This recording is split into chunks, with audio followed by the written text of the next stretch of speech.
It's time to eat. What are you hungry for? Sit down and get ready to consume an abundance of fantasy football knowledge from Ross Tucker and John Daigle. Feed me now. I'm starving. On the Fantasy Feast Eatin' podcast.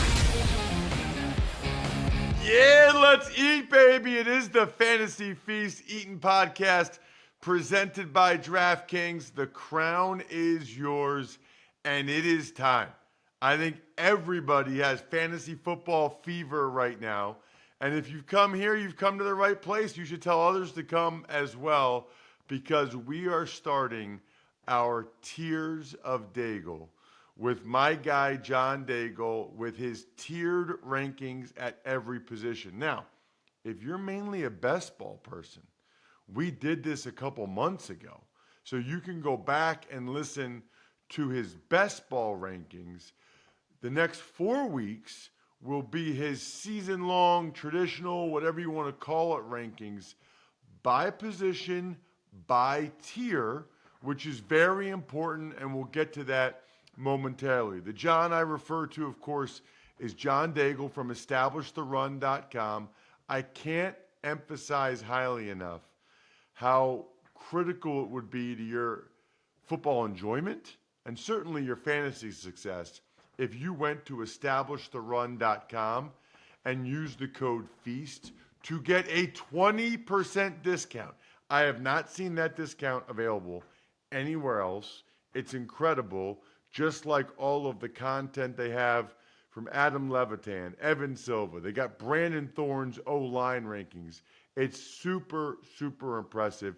EstablishTheRun.com. Check John out on social, at NotJDaigle. I'm at Ross Tucker NFL.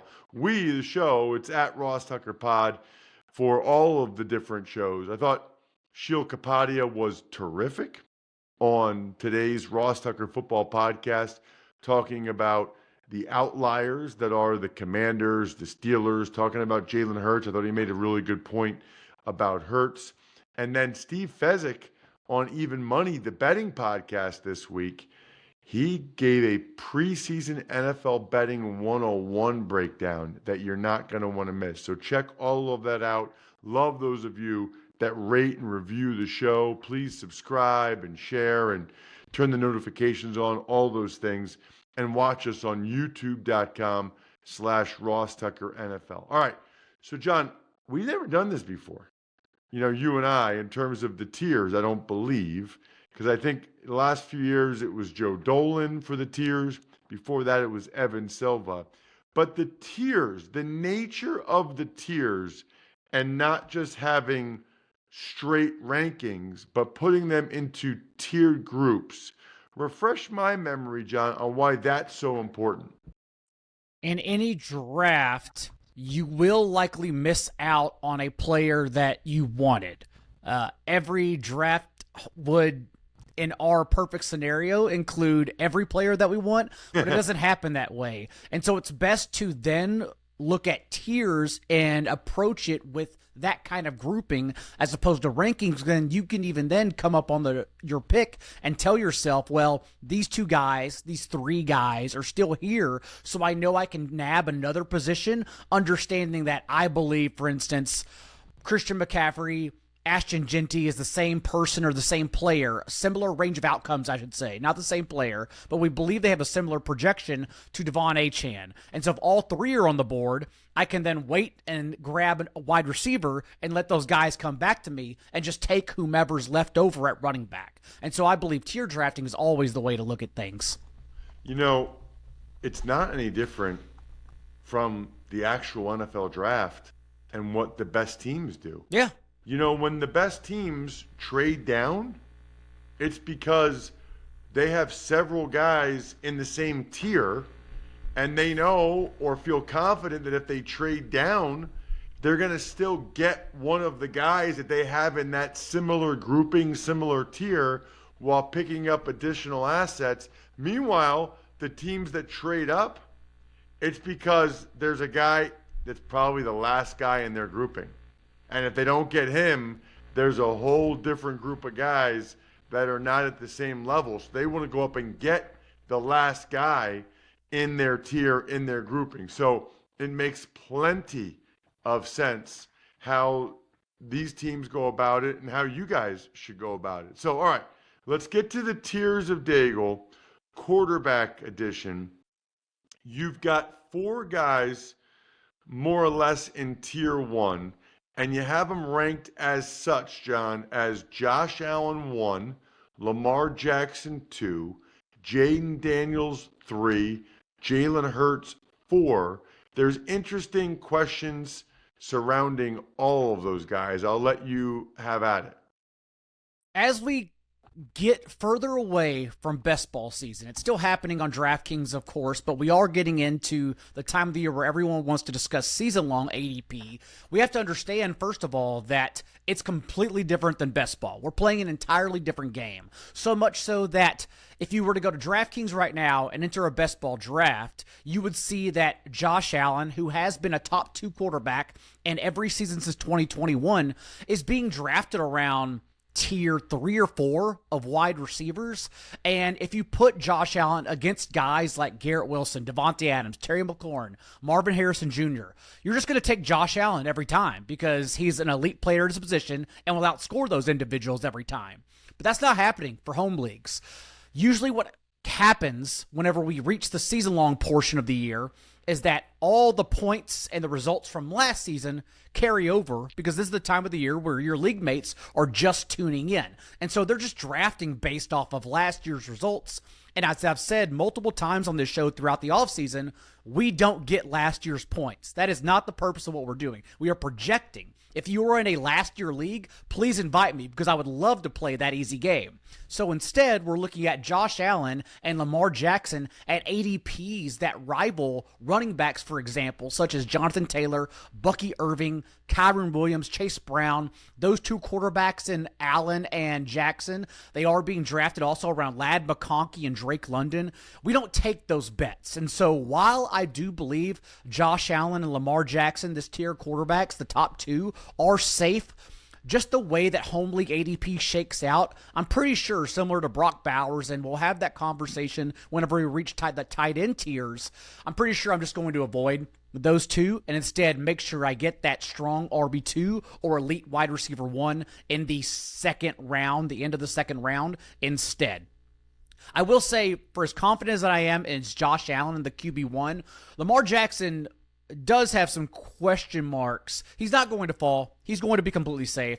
But we are talking about an offense that Lamar Jackson had a career-high touchdown passes. The Ravens had the best red zone touchdown rate of any offense since 2021. So we're just asking ourselves, like, if they are slightly worse, even if they're like the 5th best offense in the league as opposed to 1st overall, what does that look like? And so Lamar Jackson as a quarterback who scored 25 fantasy points per game last year, one of only 2 quarterbacks, Jalen Hurts was the other, to do so since 2021. Again, we're just asking ourselves, if Lamar averages 2 fewer points per game, what does that look like? How does it make a dent if we're drafting him in the 2nd or 3rd round? And so that's why I'm slightly skeptical about that group of guys. But otherwise, throw in Jaden Daniels, throw in Jalen Hurts here. And honestly, as I make the arguments against Allen and Lamar in ADP for home leagues, Jalen Hurts is my favorite one just because he's not being treated like that, which is really odd given that he does add the same rushing floor.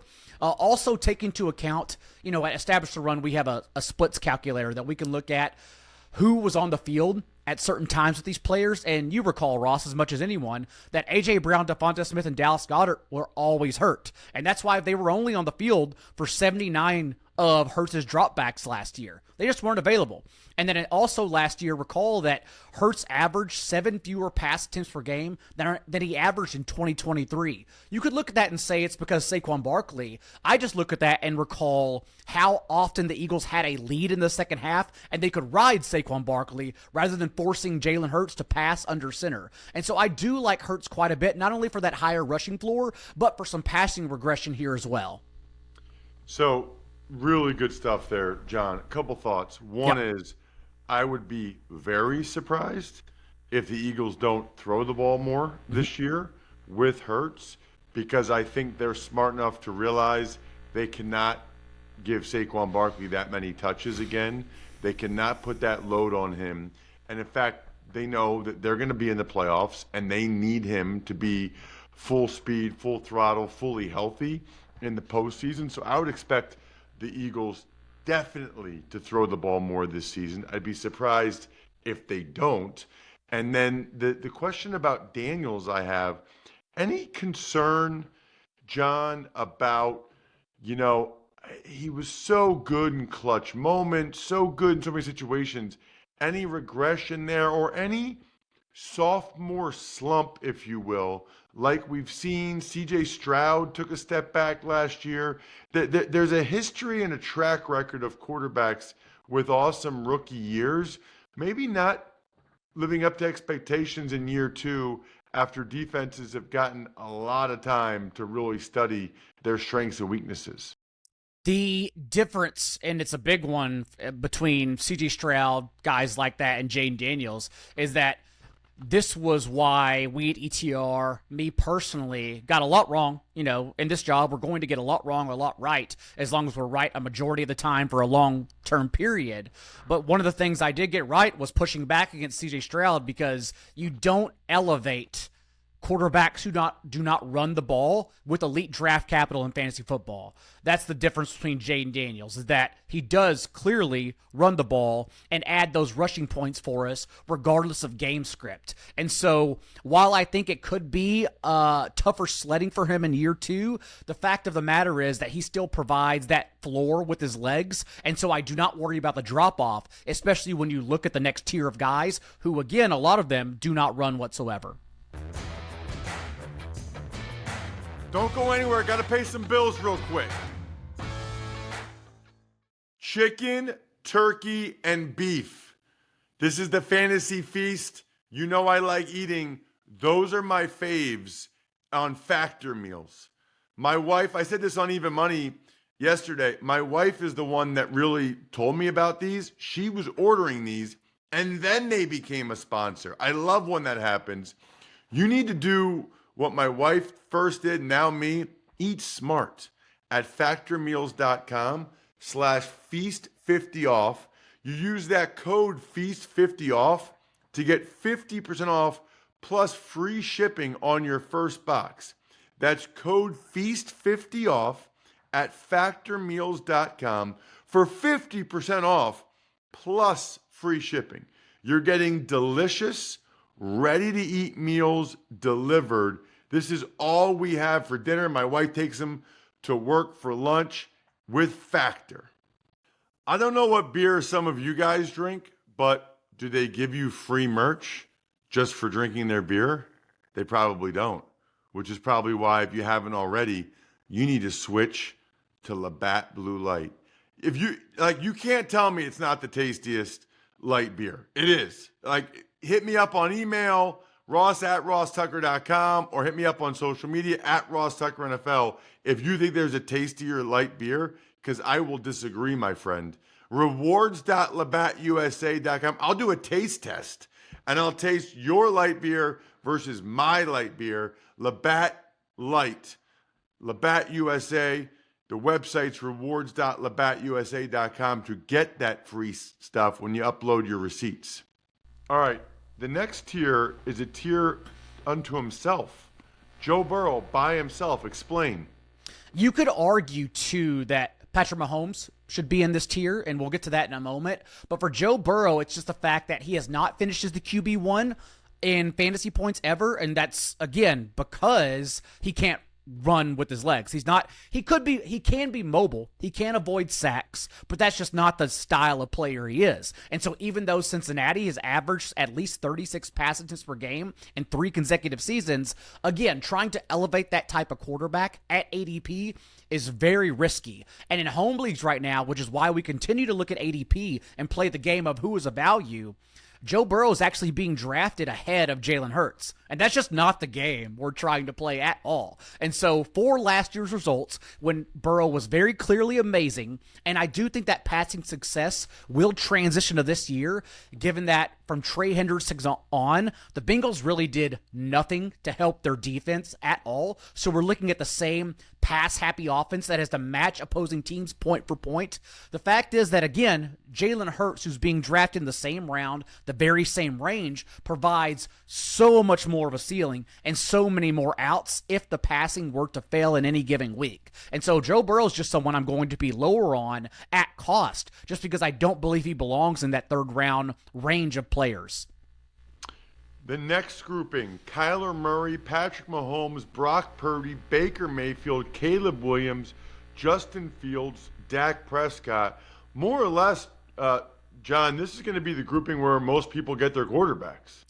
I think so, and it's completely fair. Let's start with Patrick Mahomes, who I already discussed, who, unlike Joe Burrow, has shown us he is the outlier in being an alien at quarterback, where despite not adding the rushing floor, his passing is so good that he can get there. Having said that, the last 2 years, as everyone knows who drafted him last year, he has not been that starting quarterback for fantasy whatsoever. You wouldn't believe it, understanding that he's the best quarterback in the league, but Mahomes has been the QB 14 and QB 13 in points per game the last 2 seasons, which means he has not been a starter in 12-team leagues at all.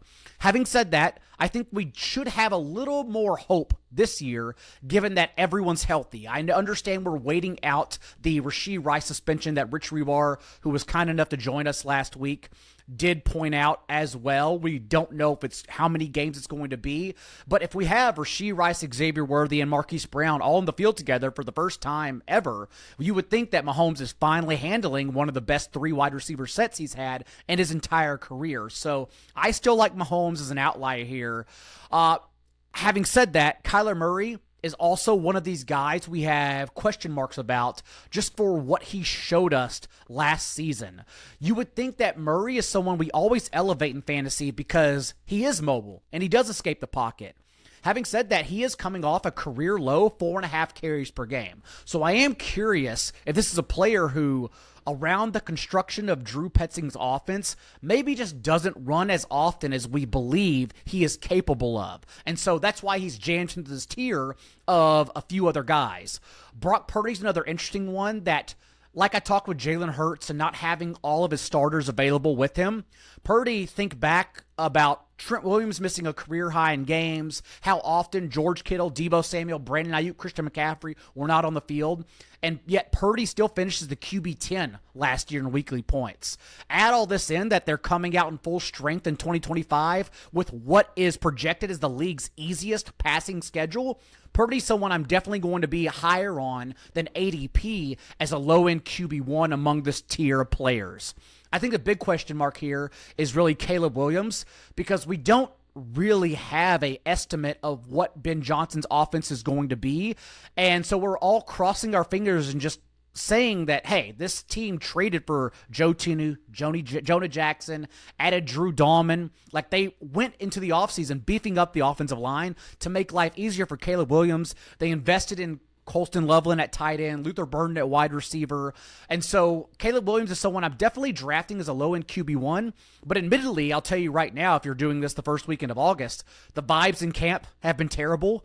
And I just think that is probably because this is a complicated offense that everyone is still working through in the first week of camp. So cross your fingers, but I still believe in Caleb Williams as a QB1. I would say it's highly concerning because, I mean, they had all of April, May, June, and to have some of these issues, yikes. And what about Fields and Prescott? Fields, as we've talked about in the past, does have that rushing juice, so much so that he is Evan Silva's QB6 ahead of Kyler Murray right now. And Fields, as I've talked about too, 59% of his starts the last 3 years have been a top 12 finish. So he should be starting the majority of the time in your league. Even last year with Pittsburgh, he was benched. He was the QB8 in points per game. That's what he can do, despite the passing ceiling perhaps not being there at times. So still love Fields as a high ceiling week-to-week option who really doesn't fail you because he offers that floor. And Dak Prescott too, one of my favorite, not really a sleeper, But in home leagues, he's going to go outside the top 12 quarterbacks for last year's results. But remember, in 2023, he was still the QB5 in points per game and number 2 in MVP voting. So given the additions of George Pickens in particular, I think Dak Prescott goes right back into having that high passing ceiling for an offense that has no running backs. They have no choice but to go through the air often. By the way, based on some of the things that you've been saying on this show and some of the things Steve Fezzik has been saying on the Even Money podcast, I'm kind of all in on the Niners this year. I think they are going to be very, very good. I agree. Now, listen, who knows?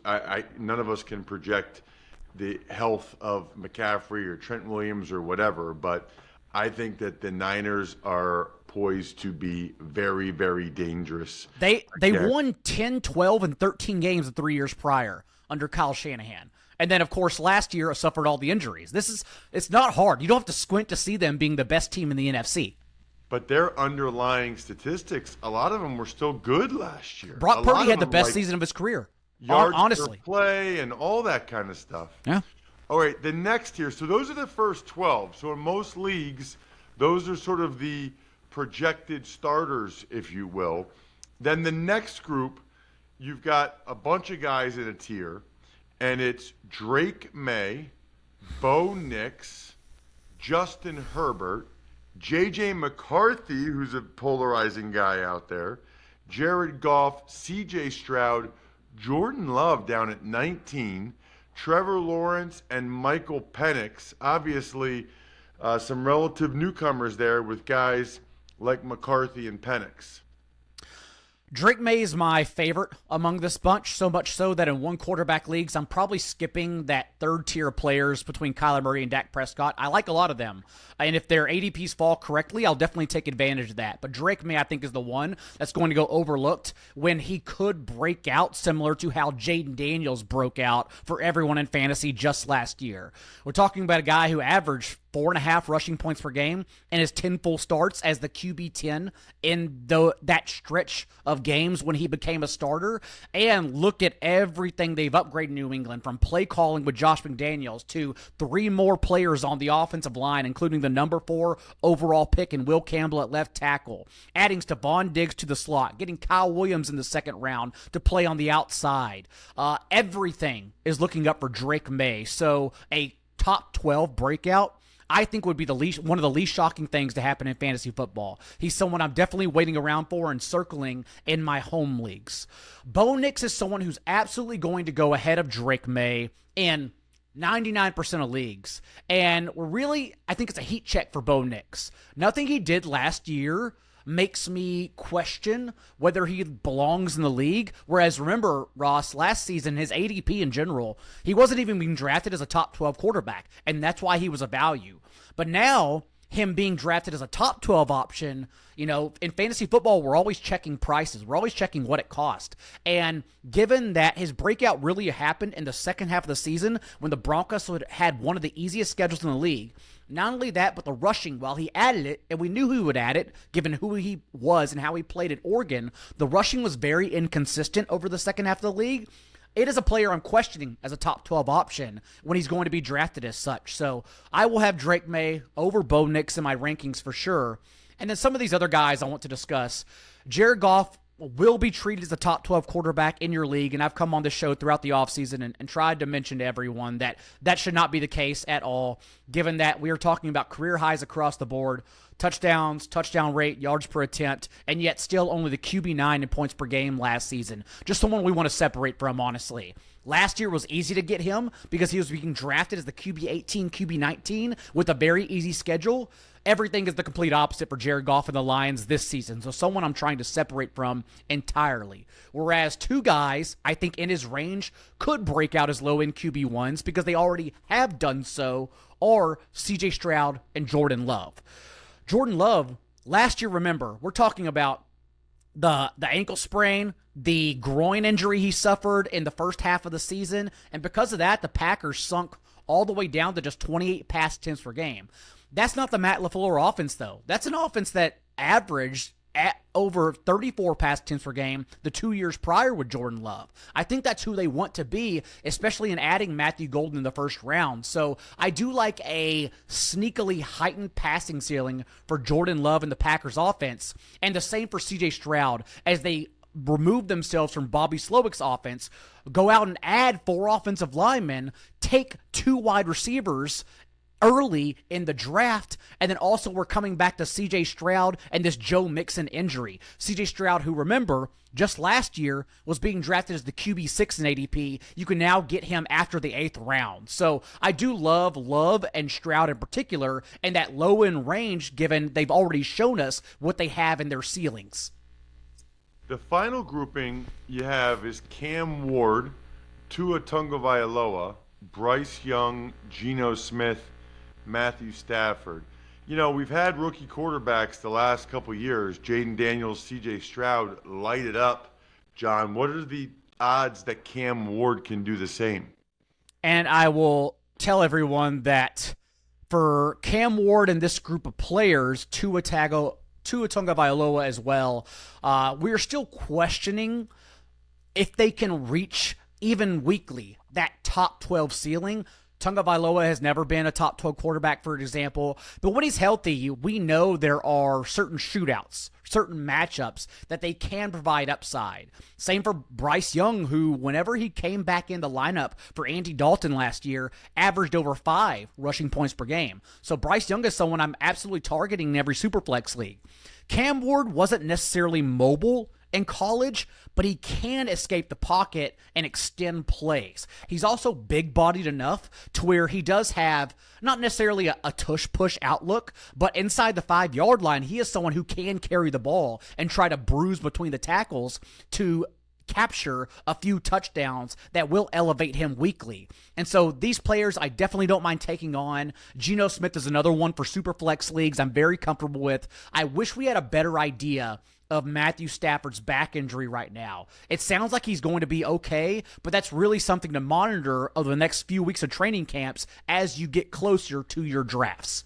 Saw where Dr. Chow, sportsinjurycentral.com, said it's asking a lot for Stafford to play 17 games this year. Not good. As a back surgery survivor, I would tell you I agree with that wholeheartedly. Fantastic work. I don't know if we're doing running backs or receivers next week. You and I can discuss. We'll pick one or the other. But what a terrific start to Tears of Daigle. Everybody tell everybody you know they need to check out this show, whether it's audio or youtube.com/Ross Tucker NFL. I'm stuffed. We're done. Thanks for tuning in to Fantasy Feast. Make sure to also check out the Ross Tucker Football Podcast, Even Money, and College Draft, all on the DraftKings Network, YouTube, or subscribe to the podcast on your favorite platform.